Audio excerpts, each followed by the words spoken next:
have Chegui Torres. I did not have those problems because I grew up in Ponce, Puerto Rico, where this influence by what they call the Caucasian kind of situation in Puerto Rico was much more subtle than it was here. Over here it was open, over there was very subtle. I grew up during World War II, and my mentor, the people I look up to, they were soldiers. I was 12, 13, 14, and I said, I want to be a soldier because everyone pay attention to them.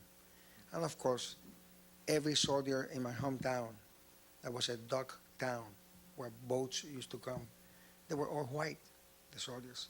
So I wanted to be a soldier. And when I got 17, I volunteered to serve in the armed forces, USA. I was born a US citizen.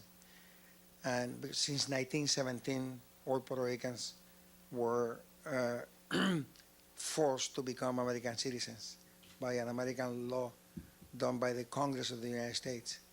So we were, our citizenship was an imposition, but we were proud to be American citizens. And so when I became of age at 17, I volunteered to serve the armed forces, and I joined the Army.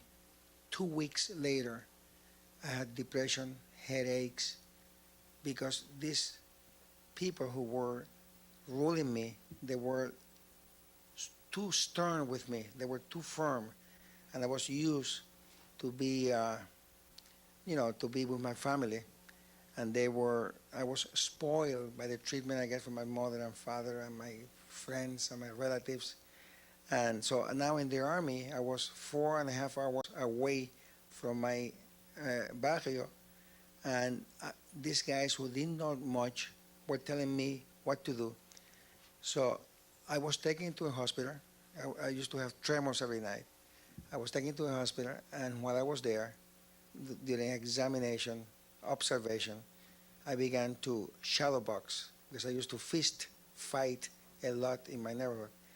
And I began to shadow box, and I began to walk on my hands down the stairs, up the stairs. I was pretty strong. I was a good athlete in school. And after a week, they said that I had, that my trouble was that I was homesick. And they sent me back, and I began my training. But then a couple of weeks later, a guy came to me and says, hey, why don't you join the special services? I said, what's that? He said, sport. So I went to special services, and I said, I can play baseball. He said, the season is over. Okay, I play basketball. The season is over. Track and field. Season is over. Which season is in? They said, boxing. Okay, I want to be a boxer. So I became a boxer. And in 3 months, I won the welterweight championship of the Antilles. But I want you to pay attention to this because this is very important. I boxed, I had 3 fights, and I won the 3 of them. And then for the 4th one, I called home for the first time, and I said, I'm a boxer. Come and see me. I'm going to fight for the Antilles championship. My mother, my father, my oldest brother, and my oldest sister, they all came to see me boxing. While I was boxing, I'm in the ring and looking at them. My mother is looking down. My brother and my father are, saying hello to me. My sister is looking at the announcer, who was a good-looking guy, and I look down, and the bell rang, and I came back, and I knocked the guy down. He gets up, and I'm very happy because I won. I know I won the first round. I come back, and I look, and my mother is gone. So I'm concerned. I said, what happened to my mother? My trainer said, come on, pay attention. No, what happened to my mother? And second round, when I came out, I knocked the guy out. And then I went downstairs, and my mother saw 10 seconds of my fighting, and she got sick. She had to be taken to the bathroom, and she was very sick. So on that same night, I fought again, and my mother was taken away because she couldn't watch me. She watched me 10 seconds in my entire amateur and professional boxing career. She could only watch 10 seconds. In any event, one of the things that I want to express to you here is that boxing in the highest level is not a contest of physical abilities. It is a contest of character and intelligence. The first thing you have to deal with if you want to be a fighter is how to deal with fear. And when you deal with fear, you're talking about balance. It is not that you are not afraid. You must be afraid in order for you to be watchful, to be more vigilant, to be alert, and to be able to anticipate what's going to happen. In other words, fighters, good fighters, contenders, champions, they know what punch the other guy is going to throw before he throws the punch. All that is triggered by fear. But on the other hand, you cannot allow fear to get the best of you. If fear gets the best of you, then you become paralyzed and you cannot function. So that when you hear people talking about, I hear before talking about baseball, it's a sports filled with dumb people, and and we're talking about how they are defined by other people, And could you imagine baseball players, basketball players, football players? They all go to college. Fighters that do not go to college. 90% of us, we never went to college. I went to college for a year, but we don't go to college. So we are the dumbest of all athletes.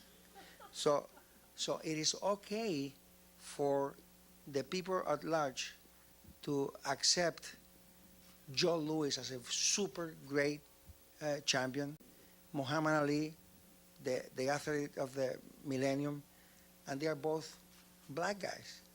And they are sincerely admired and respected by the society at large, including whites and everybody.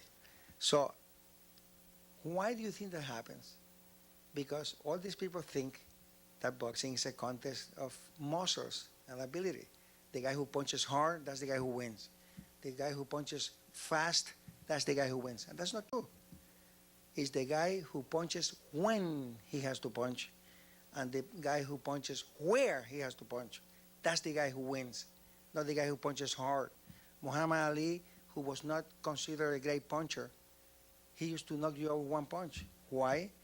Because he looked for that moment when you were not looking. Remember the fight in Maine that people said that was a phantom punch because he punches so hard, it was a phantom punch. When Ali was thinking and people were talking about phantom punch, he never hit the guy, he just quit. They came to Ali and they said, Ali, this punch, it's amazing. Very few people, if any, saw that punch in the audience. He says, don't feel bad. Sonny Liston was in front of me, he didn't see it either.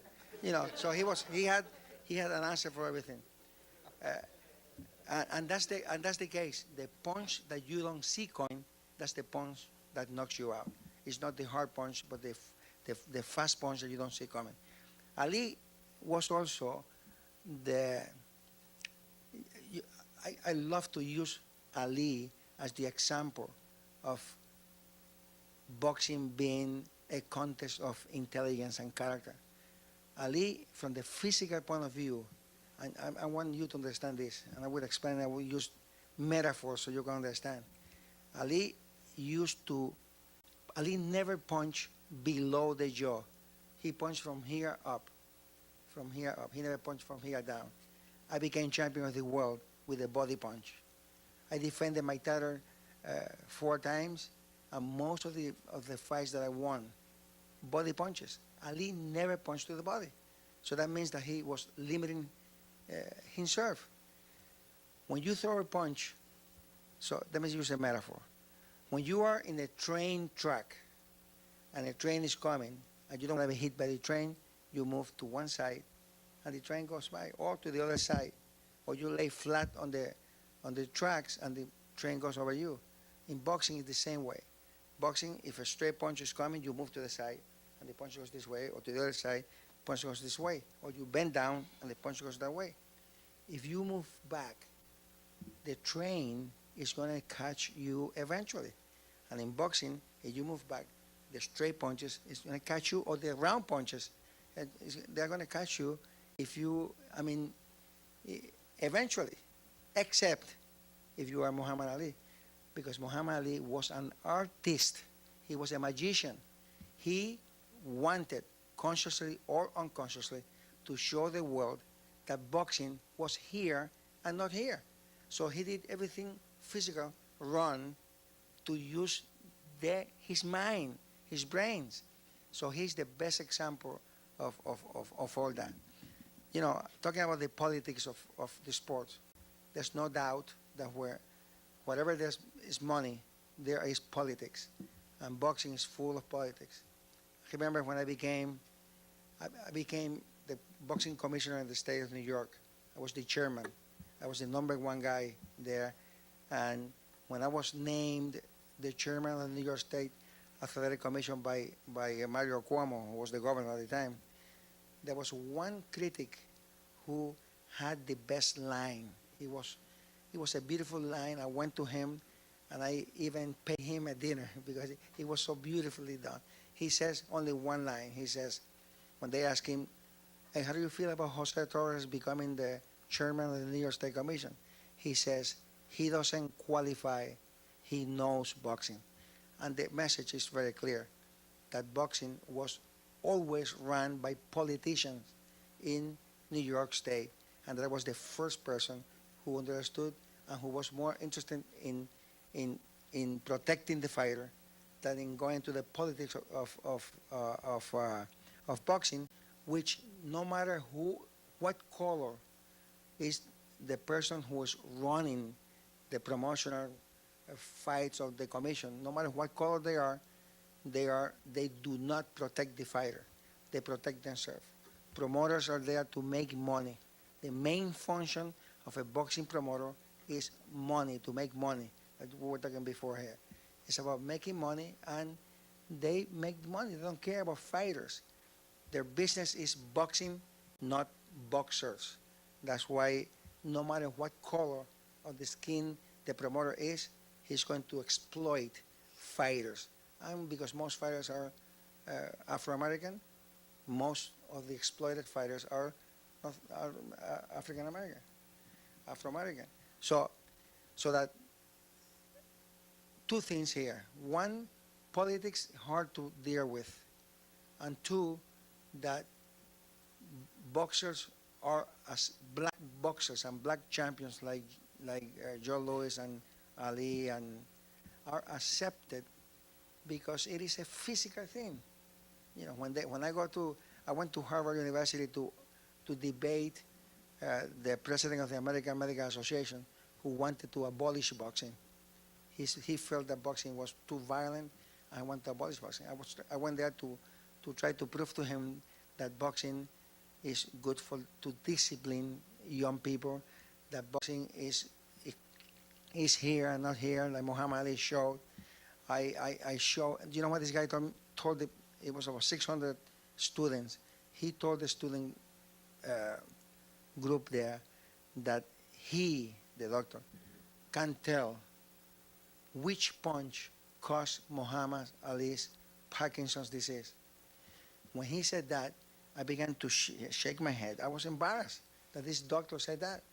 So when it came time for me to talk, I said, listen, if this doctor tells me that, or he's talking to a bunch of fighters, I understand, because they don't have any respect for fighters. They figure we're dummies.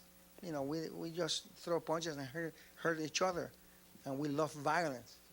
I said, but to tell you, 600 students, future doctors and lawyers and professionals and engineers, telling you that, it's embarrassing to me. So the kids stood up and gave me a standing ovation. Then I said, this doctor, he doesn't know what he's talking about. And then I said, Muhammad Ali is a fighter who has Parkinson's disease. My father had Parkinson's disease for 27 years, and whenever I walked with him in the street, people used to say how many fights he had. And I said, my father was never a fighter. My father was one of the first 15 people in the world to be tested with the L-DOPA. And my father eventually he passed away with a heart attack after 27 years with that condition. But my father never boxed. Muhammed Ali is a champion whose colleagues, his contemporaries, got hit more than him 80% of the time. And one thing I want you to know, so you can become expert when you go out of boxing. For each punch, that punch that this doctor said that he saw Ali get him, the Parkinson's in Africa, for each punch that a fighter gets in a fight, he gets 50 punches training for that fight. Because in training you don't care too much about being hit because you wear a headgear that gives you a false sense of protection. So when you are wearing the headgear, you think you are being protected, so you don't care about being hit. So you get hit 50 times with the same punch, and over here, and sometimes you get knocked out because I knocked out more guys with headgears in the gym than in fights outside the ring. So that the impact, the velocity of the punch is not helped by the headgear. The headgear helps you not to get cuts. So that when one person say, hey, this guy got killed in the ring, this guy got 50 punches more training for that fight than he gets in the fight. So if a fighter gets affected by punches, and that possibility, it makes sense that you can be hurt if you get pounded in your head over and over and over. But it's not the punches in the fight. You train 6, 7, 10 weeks boxing every day, getting hit every day. Chegui, So, the time is over? 7 minutes? Time is over, but on the program note, I thought I have 30 seconds. More. 3 minutes per round, 12 rounds. We still have time to go. No, but we have a program note. The satellite feed drops at 3 o'clock. Okay. And we want to fit I just in. want to show boxing to the audience. No, I think we received a small lesson in life and in boxing. Okay, thank you. We thank you.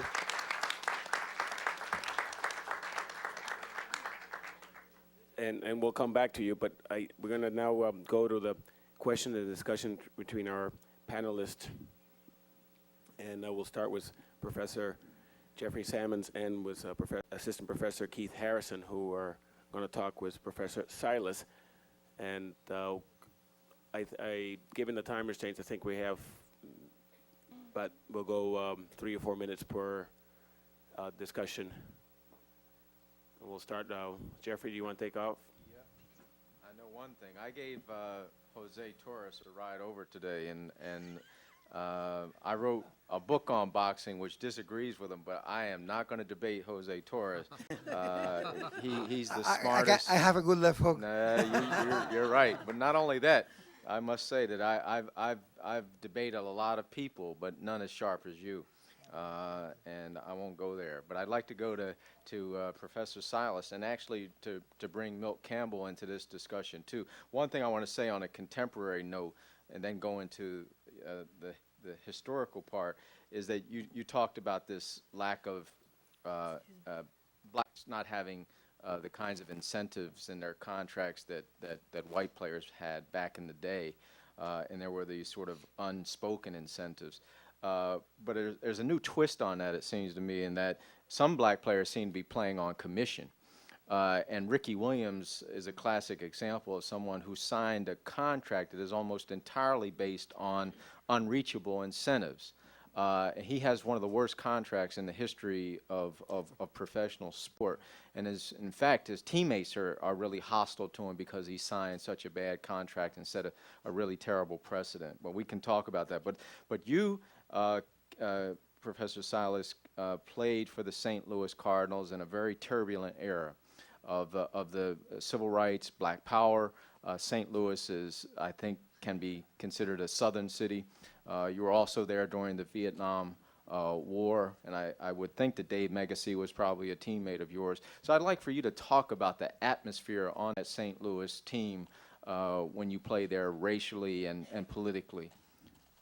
Well, first of all, it's important for you to know that prior to my, not that I was so great, but prior to my going to St. Louis was a perennial loser. They had been the Chicago Cardinals, and they had done nothing other than reside in Chicago. The Bears had been the team. And so they were run out of town, and they came to St. Louis, and shortly after they were in St. Louis, just by happenstance, the Bidwells, the owners, made an all-out effort to do a wonderful job of signing up and drafting and otherwise getting top-notch players. And so they woke up one day and they realized that they had a very different bunch of athletes, both black and white. Now, these athletes, many of them came from the South, and in fact, to the large measure, most of them, black or white, had come from the South originally, if not from the schools that they were representing. And we had one common ingredient. We were hungry. We wanted to win. And we were exposed to more money than we thought we'd ever make. For instance, my first salary was $10,000, and I just thought that I could buy at least half the United States with that. And the other players, white players included. And for that reason, we had one objective: to make the team. And so at that stage in the game, we were brothers in the truest sense of the word. But then we made the team, and then we went on to win games that should never have been won. We even went to the extent as a team of becoming our own coaches in points of desperation. We would be behind by the equivalent of 3 touchdowns to win. We'd make up our own plays and score 3 touchdowns in maybe 3 or 4 minutes. Team play. And the coaches had no problem with that. However, when we got to the end of the season, and it's a cinch that we're now going to be in the playoffs, coaches went on vacation, white players became coaches, and the black players became the drums that the white players beat upon. And that caused scars that just festered and festered and festered. It was nothing that you could say that was correct. It was nothing that you could do that was right. In order to get the last word, the defense would call out signals so quietly that you couldn't possibly hear the signal in order to say that you blew it, whether you actually legitimately blew it or not. You have made the tackle, but if you did not, on second effort, but if you did not execute the initial move the way you were supposed to, that was a negative. You blew the play. And the fact of the matter is, it was the audibleness of the call was so low. For instance, I'm standing behind you, and I should say, blue duck, red dart. And that doesn't mean anything to the guy over there, but it means something to you. And they'd say, blue duck. And the crowd is screaming, and what, you can't hear that. And it's a deliberate thing, and they thought it was funny. And the examples go on and on and on, but that gives you some kind of idea of what the atmosphere was like. You not only had to be very sensitive to how you asked the question, you had to almost condescend yourself in asking the question in order for it to be well received, because if you were so very forthright with your question, though not rude, you were interpreted as being rude. So you always had to sublimate yourself, and you were always the beating boy. That's just a gleam of what it was like. Keith, are you there? Yes, I'm ready. Thank you. I want to give you a chance. We have a brief question and answer for you, please. Okay, I'll try to work quick. Dr. Silas, on a personal note, your attention you received as documented in Olson's book in the chapter, I Can't Win No Way. I like this chapter because it talks about how the black athlete receives resistance for being academic, and how you would get teased for pursuing your PhD. And I read about you in graduate school, and you were very affirming to how I was beginning to be treated by my football staff while I was coaching and working on my doctorate. Thus, my question, young student athletes say, why should I go the educational route? As Milt alluded to earlier, you still have to be twice as good, if not 3 or 4 times.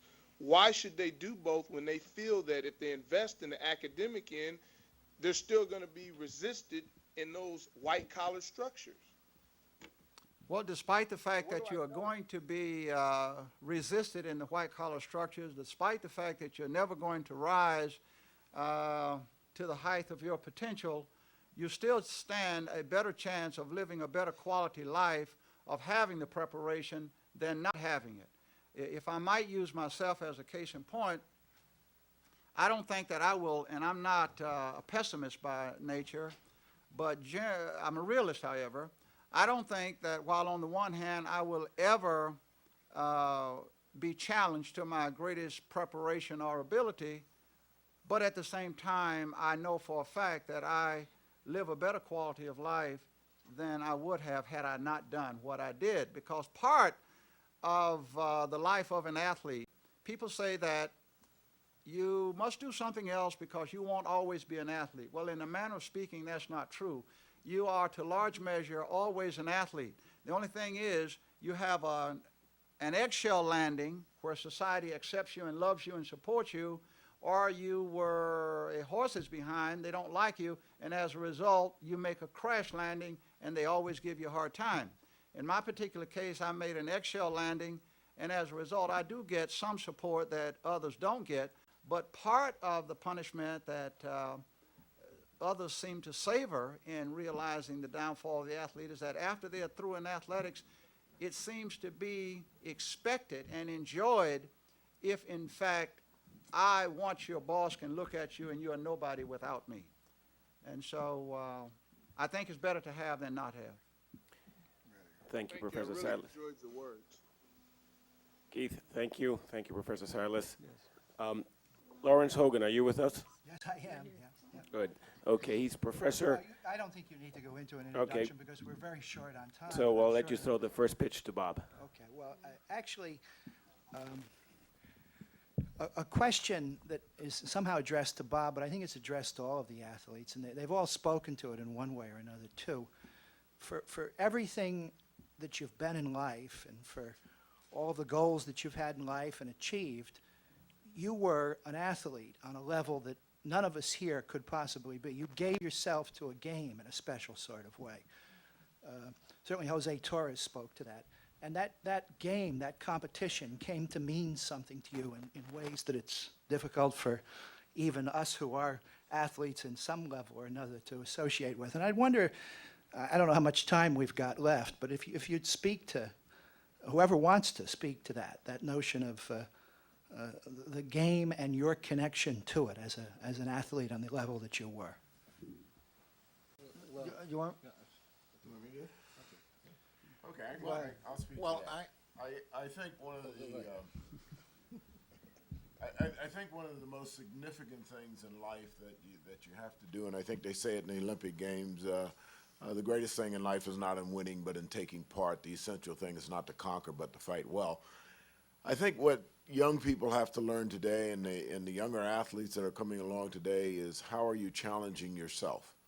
The rest of the world doesn't matter. It doesn't matter to me who I'm going up against if have not made up my mind to do absolutely the best I can. I'm very arrogant on the fact that I can learn anything. I can learn absolutely anything.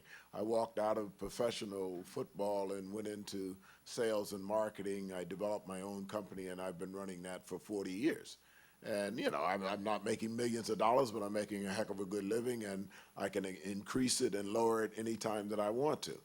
And that's a learning experience. That's all it is. And if everything in my life's a learning experience, I need but a mind to learn with. If I can learn professional football, as Silas said here, if you've ever seen a playbook, I want to tell you something. As when I joined the Cleveland Browns, they told me I didn't have to know my position. I had to know everybody else's position too. And if you can learn that, you can learn to do anything. I really don't understand why some of the great athletes we have seem to go off the wrong end. It's almost like they have said to themselves, I can't do anything else but sports. Now I've gone into the world and I have to work or I have to make a living. I can't understand why they've wandered off, because if you can do what we've done, if I can become the best athlete in the world, I can damn sure survive in this world. Milt, can In we any take way. a parenthetical pause? We're going to have to say goodbye in a satellite feed, but we'll continue locally, and I'll leave you with Tom for some quick closing comments. I just want to thank all the institutions across the country that have been tied into us today. We have to leave the satellite feed at 3 p.m., which is coming up. However, we will continue locally here, and we will have a videotape available to provide to those other institutions to pick up on the end of our session today. So we will continue locally, and I invite Clemson to introduce the speakers that haven't been introduced yet, so they have a record on the videotape. Yeah, Adrian Burgos, we owe you one. Lo siento mucho, but we're running out of time. He's a doctoral fellow in the Department of History at University of Michigan, an authority on Latin baseball players in the Negro Leagues. He was going to come up next and ask questions with Chegui Torres. And to everybody else, thank you very much for participating. I think we're down to seconds. Lawrence Hogan, who was asked a question that was answered by Milt. And Mr. Hogan is creator and curator, and he has a photo exhibit called Before You Can Say Jackie Robinson, Black Baseball in America in the Era of the Color Line, 1885 to 1950. And it's currently on display through March 9th here at William Patterson at the Ben Shawn Court Gallery. And we'll continue locally. And Milt, if you want to finish your thought? Well, I'm, today, I think that what I did, I used my creative mind to get into motivational speaking and that type of thing. And I've learned that, if you look back on your life, no matter what you're doing, there are great lessons that you're being taught there. And if you take those lessons will teach you how to go on with the next step. And I just think when we look back and we see all that black athletes have done in the past, we also see a heavy road for us to go in the future. And when the younger athletes are coming along, remember that someone's looking at you so they can look at somebody else. So you have to keep the road straight and keep it straight for yourself. Keep it straight for yourself. I mean, I know I've gone to the Olympic Games for America, mom and apple pie and all that, but I broke my fingers, I broke my ribs, I broke my ankle, I broke my collarbone, and I've broken my hand. I wouldn't do that for anybody. I did it for me. And that's the God's honest truth. And what you have to realize is that you are capable of accomplishing and achieving anything that you want to achieve in life. And I'll leave it to Bob, You know, my colleagues. if you can bear with me for a second, Chegui. go ahead. Adrian, are you still with us? Adrian Burgos? Le dio coraje y se fue. He's on the phone. He's still on the phone? He can hear us and he can participate? If that's the case, I just want to let him know that we'll get back to him. Bob, you want to answer the question too? Well, I don't know whether Dr. Hogan was asking Milt that particular question, or he was asking about how do you feel about the game? Yeah, was that the question? Yeah, I think it's a combination of both, Bob. It certainly is. What your feelings were, your relationship to the With game, but the- then with what the you game. took out of the game Yeah, into the rest of your life. I play baseball because I love the game. And I said a million times when I was playing, I said, well, I'm not going to play next season because I can't handle what's going on out here, you know. Every spring when the weather start getting warm and everybody start talking about spring training and the guys start throwing the baseball and the bats start hitting the ball, then I get an urge to go back to play baseball in the Negro League. So I played the game because I loved it. And sports, if you love sports, no matter what problem you have, you're going to participate in it. So I believe that's the question that Mr. Professor Hogan was asking about what did you get out of the game. I played it because I loved the game. And I read the day, if I had to do it all over, I'd do it the same way. Absolutely. Chegui? Are the women In still on? boxing, I always felt that there's a switch in your brains. And because boxing, you know, boxing is full of hunger and determination and will. And once you, in my case, I became a boxer for two reasons. One, because I didn't want to be hurt. This is true. And second, because I wanted to be champion. Once I wasn't hurt and once I became a champion, I began to lose interest. As I became, the night I became champion, the following morning, I have lost some hunger, some fire, and I became lesser of a winner after that. Even though I won, I didn't have the same kind of hunger, and that was like that was a warning that I should quit, and I quit at age 31, and I never went back. I was offered a lot of money to come back and fight a guy by the name of Nino Benvenuti, and I was so sure I could beat him, but I said to the promoter, listen, I am a retired boxer. Retired boxers don't fight. We have a number of people on the phone, including Adrian Burgos and other people who have want to ask questions. And I always wanted to be on the fan, so now I guess I can go. Adrian from Michigan, are you there? Adrian, can you hear us? I'm on the satellite. Can you hear me? Yeah, we can hear you. Satellite. Okay. I had a question for Chegui Torres. It's an honor to talk with you all, and especially with Chegui being Puerto Rican from New York City. One of the things I wanted to ask you was about the presence of Latinos today in professional sports and in boxing has become very much more visible, particularly in the last year or so with Sammy Sosa and a lot of people celebrating Latinos. But before Sosa became so noticed on the national scene, the press in Chicago and throughout the nation, they kind of saw him as this lazy player who never fulfilled his potential, and that's changed now. But I wanted to see your opinion or hear your opinion that based on your experience as an observer as well as a boxer, as a writer of articles and columns, and also as a commentator, has the North American playing field changed that much for the Latino athlete since you came up in the 1950s? And in what ways do you see change? And in what ways do you see problems that are still there? Thank you. I believe that it hasn't changed much. What happened is that today, boxing it has been polluted by a bunch of things, too much politics in boxing.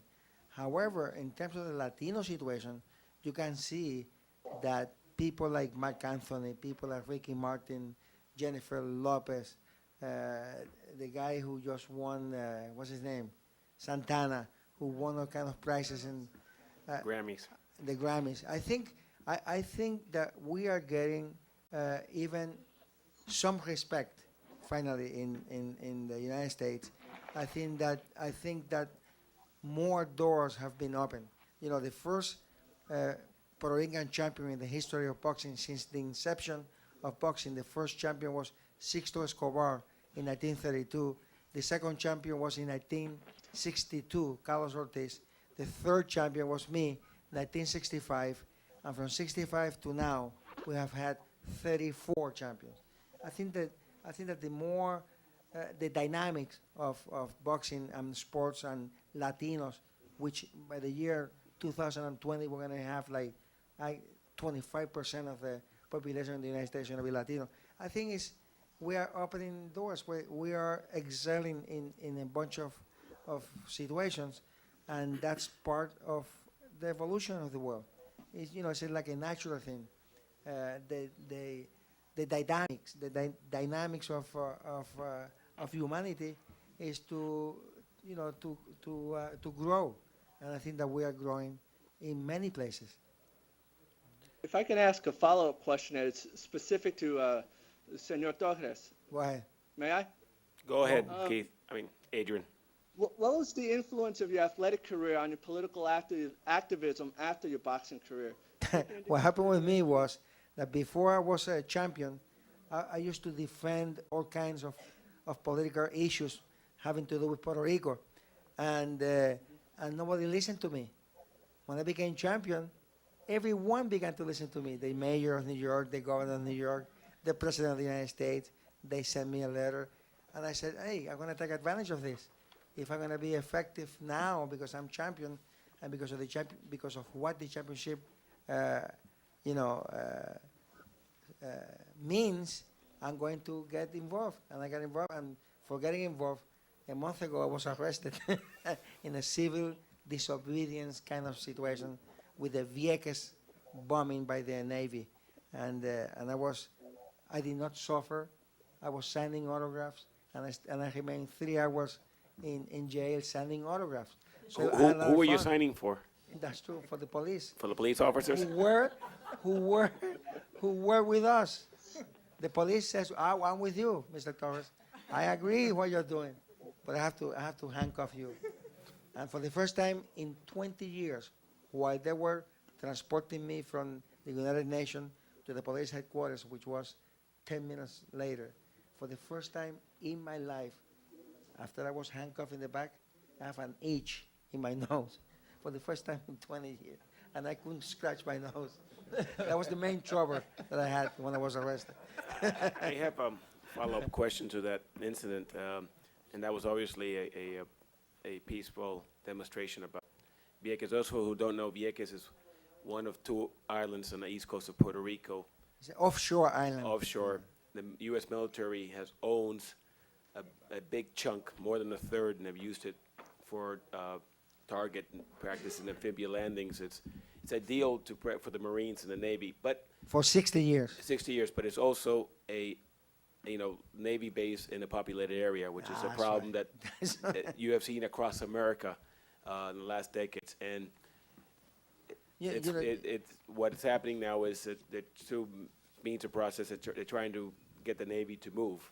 You know something? Yes. To add just a little bit of history about the Latino situation, as most people know, the first European language spoken in this hemisphere in America was Spanish, remember, in 1492. And the oldest town in the United States of America, which is in Florida, St. Augustine, was founded, listen to this is no joke, founded by a Puerto Rican. The first town in the United States of America, St. Augustine, founded by a Puerto Rican, because he was the governor of Puerto Rico, Puerto Rico was called, what's the name of Puerto Rico? No. Oh, I forgot, but never mind, it's Puerto Rico. It's funny. It's a Puerto Rican who founded the oldest town. Ponce de Leon, Ponce de Leon, who went yeah. to Florida. That's right. But Juan Ponce de Leon. Chegui, what I want to go back is in a question also to Professor Silas and to Bob is, have you ever been arrested or had a problem with authority that you thought was it exacerbated by the fact that you were both Hispanic or black and an athlete? Being an athlete, did that help you or hurt you, make your target? Yes. No. Well, I live in Elizabeth, New Jersey, so I know just about all the policemen in Elizabeth, and most of them give me a lot of respect. I think it's just because that I was a baseball player, and most policemen they like sports. Most of them like sports, and if you're an athlete or something like that, they give you respect, and it's up to you the way that you carry yourself. With that respect is no use taking advantage of it, and I don't do that. So I have a good relationship with the policemen in Elizabeth. Professor Silas? I've never had an issue of being arrested or anything like that, but I have been on both sides of the spectrum. It has turned out, it appears, that those people who know me but who have no direct influence over the outcome of, say, my professional growth or anything of that sort, but can otherwise be of help to me, have been willing to be helpful. I think because of my involvement in athletics and trying to be a personable individual. But on the other hand, I have noticed, and I've talked with others about this, so I think it's a real extant problem. Professional athletes or athletes with notoriety, or in fact other kinds of well-known people, will find that doors might be open to them because of the glitter that they bring, but the very glitter that attracts a person to open the door for them, a door of opportunity, once you are there, that glitter starts to work against you, because the person realizes, what have I done? I brought a guy in here, and though he is not competing for my position, he nonetheless is stealing some of my thunder. So I must squelch him in order that I still be the big fish. So unless the person at the top is a solid thinker and secure in and unto himself, your attributes might turn out to be some liabilities for you later on. Thank you. Professor Jeffrey Sammons has a question. We also know there are people on the phone waiting to ask questions. We'll get to you after Professor Sammons. I wanted to pose this to Mr. Scott, and that is, I got some sense that you felt that there was a big loss when the Negro Leagues ended, collapsed. You want to talk about the sense of loss that you felt with the end of that, what you saw as a very important African-American institution? Yes. Well, during the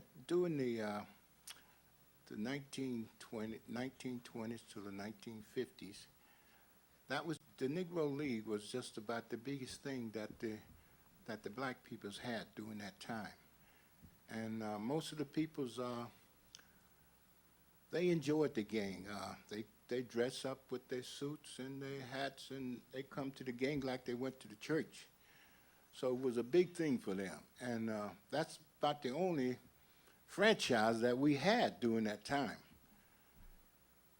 And I'm glad you brought that up, because I want to speak about what we are doing today with all the money that we are making today.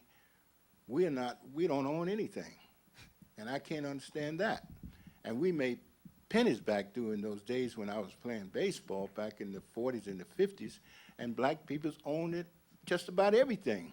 They owned their hotels, they owned their restaurants, they owned their theaters. Back in Macon, Georgia, where I was born, that was black people owned their own theater and their own hotel. But now today we're making millions of dollars and we don't own anything. And we talk about discrimination. Well, it wouldn't be discrimination if we had our own hotels and our own movies, because white people would come to our places just the same as we go to those.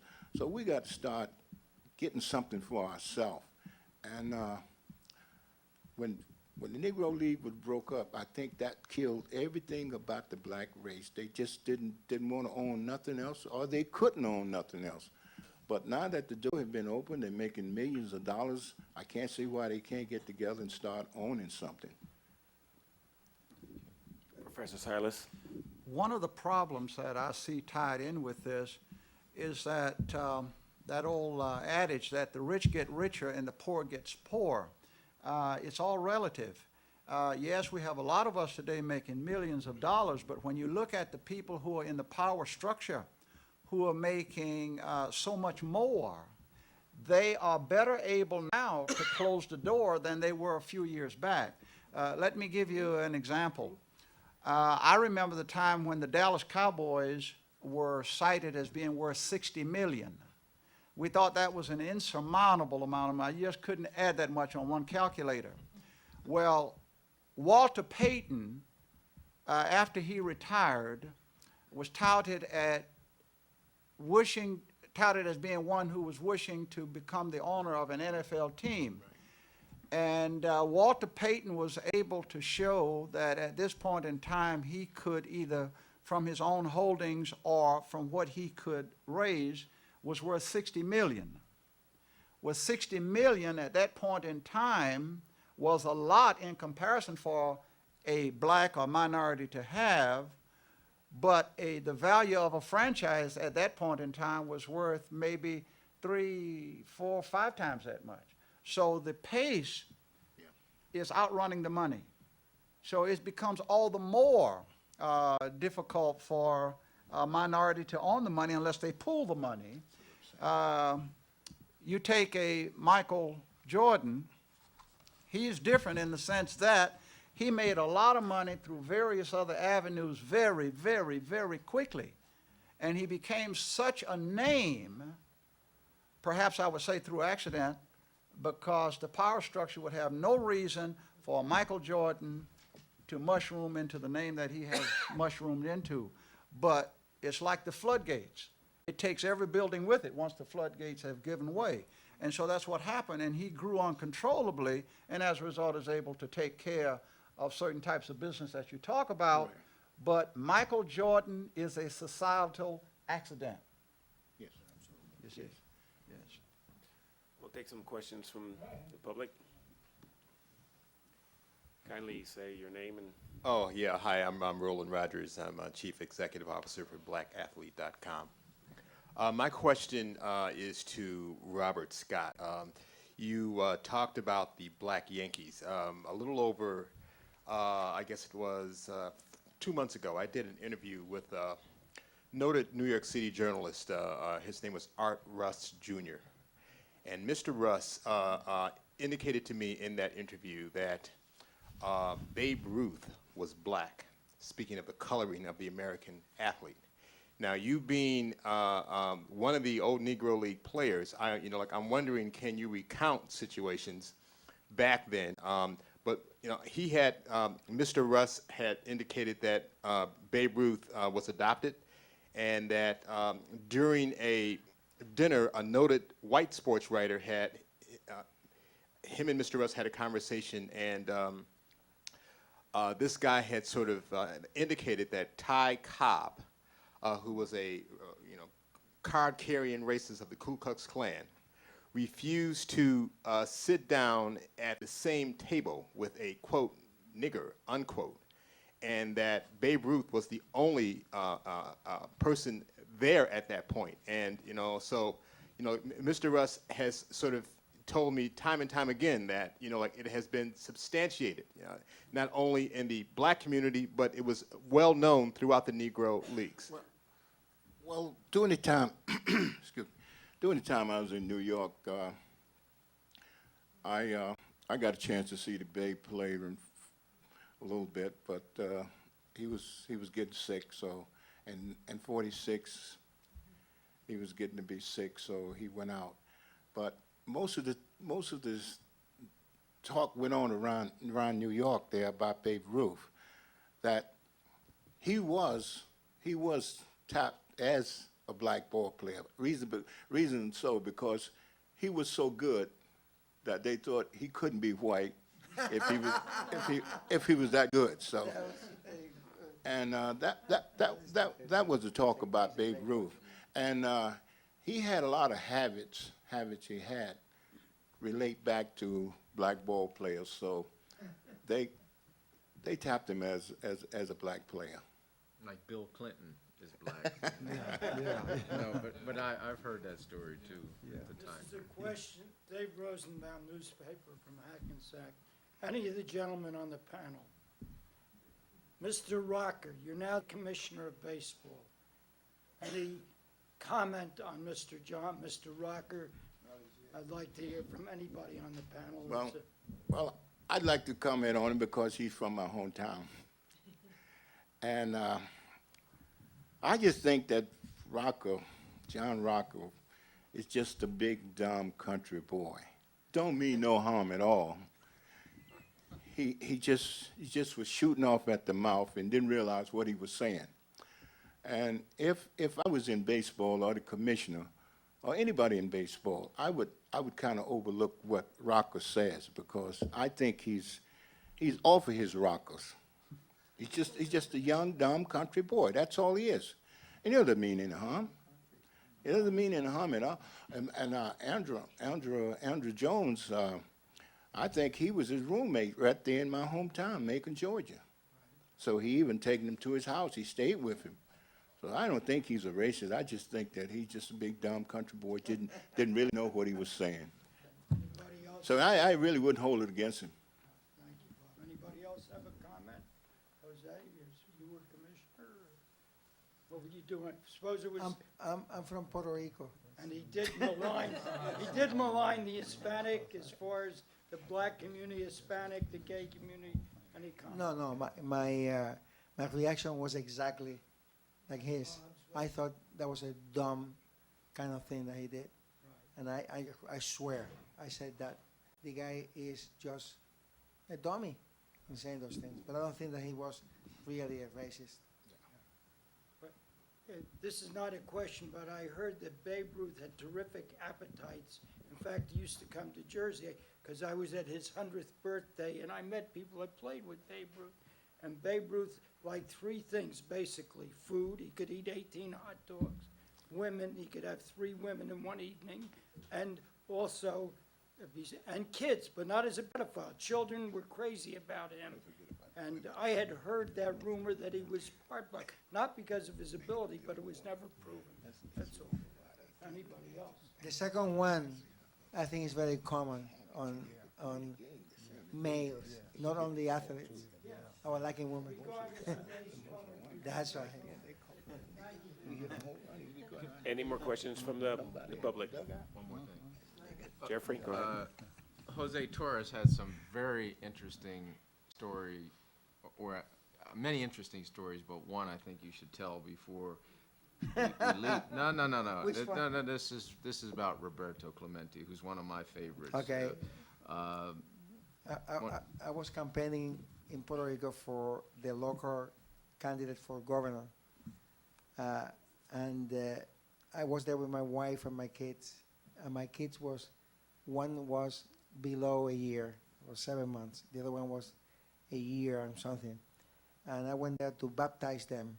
There's a famous Puerto Rican singer by the name of Felipe Rodriguez, who died last year. And he was the godfather. And we invited Roberto and his wife. We invited a couple of people, and Roberto went there. And this is a week before Roberto was thinking of going to Nicaragua to bring stuff there for a hurricane that had destroyed Nicaragua. So before he left, we stayed there, like 6 hours. We're having arroz con habichuela, rice and beans and so on. And he says, Jose, he called me to the side. He invited me to go with him in the plane. And I said to him, this is the first year I'm going to be with my 2 kids together. So it's going to be like almost impossible. However, I said to him, if you campaign for my candidate for governor, I may go. And he said, come on, I'm with him. But he had a contract that he could not do any active political, situation in Puerto Rico. So I decided not to go. But I knew I would not go because of my kids. I want to be, the first year with my 2 kids. Celebration in Puerto Rico is very big, holiday. So then we went, we celebrated at the Felipe Rodriguez, the singer, and they stopped every program on television to say that the plane had gone down with Clemente, and instantly we remembered that he invited me and Felipe, and we were in shock. We didn't believe it, and then eventually, when I said eventually, half hour later, when everybody knew that it was a true story, we started to cry, and right there on the party, and I never said that to anyone except to his son. When he came back here 2 years ago, I told his son. And you know what he told me? He said that he knew it, because the mother was the veteran. So that's the story, right? Yeah. Oh, by the way, to close up with Clemente, when I wrote the book on Muhammed Ali when I wrote the book on Mike Tyson in 1988, I went to publicize the book in Philadelphia, and I went all over Philadelphia, and I went to a radio station, and this cab driver picked me up at the airport. And he's driving, and he says, "Where are you from?" I said, "I'm from Puerto Rico." He said, "Oh my goodness, Puerto Rico, you know." I was the greatest fan that Roberto Clemente ever had. By the way, he was a white driver, and he started talking about it, and he begins to cry, and this is like 18 years later. The guy started to cry and cry, sobbing, that in talking about Roberto Clemente. So I just wanted you to. And some of us still cry 29 years later. It's amazing. Just talking to Chegui reminds me, we have what we call, you know what a Puerto Rican goodbye is? It's longer than the visit. A Puerto Rican goodbye. On that note, Tom will come up. I want to thank Chegui Torres, Pop Scott, and Professor Sam Silas for their time on this last part of the discussion. I think it's been very enlightening, very good. And Tom, I want to thank you for having all of us. And I want to thank you, Clemson, and all the speakers and all the people who came early and those of you who are still here. I also want to make one announcement, which I was hoping we could get to at 3 o'clock, but the way things went, we weren't able to. Larry Hogan has this wonderful exhibit, photo exhibit on black baseball down in Ben Shawn Hall, and I made arrangements with the curator down there to have some refreshments, because I said, well, after this conference here, we'll have people go down. Well, every 3 o'clock, all the school kids went home, unfortunately, but if you can do it, please go down to Ben Shawn Hall and take a look at Larry's photo exhibit on black baseball during the era of the color line. It's terrific, and it's really worth a look.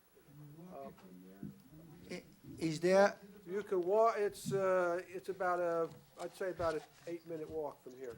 I want to know if there's champagne among the drinks. For you, Jose, we have punch. Thank you. Thank you, folks. Thanks, Pop.